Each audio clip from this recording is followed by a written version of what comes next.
লক্ষ্য আগে আমরা আন্দোলনের কর্মসূচি দিব, কিন্তু এখনো করে আমরা পিছিয়ে যাবো না। কত কিছু জমিয়ে হোক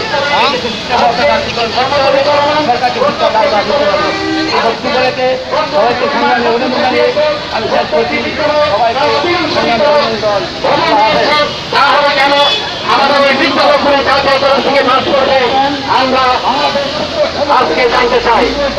আমরা আজকে একটি কথা স্পষ্টভাবে বলতে চাই, আমাদের ওই বিদ্যালয়গুলি যদি অনতিবিলম্বে জাতীয়করণের আওতায় আনা না হয় তাহলে আমরা আরো কঠিন আন্দোলন সামনের দিকে আমরা চালিয়ে যাব।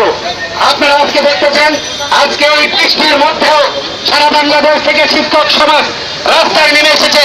বৃষ্টি উপেক্ষা করে আজকে যারা রাস্তায় নেমে এসেছে তাদের পেটের খোঁজর জানায় আজকে সারা বাংলাদেশের সকল স্কুলের শিক্ষকেরা তাদের পক্ষে আওয়াজ করছে, তাদের শিশুদের ভরণ পোষণ করতে করতেছে।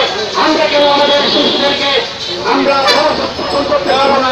আমরা কেন আমাদের শিক্ষকরা তাদেরকে আমরা টাকা যোগান দিতে পারবো না? আমরা কেন আমাদের ওই সকল বিদ্যালয়গুলি কেন উৎপত্তির টাকা পাবো না?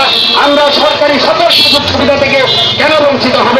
এটা আমরা আজকে এই মানববন্ধনের মাধ্যমে আমরা জননেত্রী শেখ হাসিনার দৃষ্টিগোচর করতে চাই। সংগ্রামী বন্ধুরা, আমরা আজকে এই প্রোগ্রাম শেষে আমরা জননেত্রী শেখ হাসিনার বরাবরে আমাদের প্রতিনিধিবৃন্দ আমরা আমরা আমরা নিয়ে প্রধানমন্ত্রী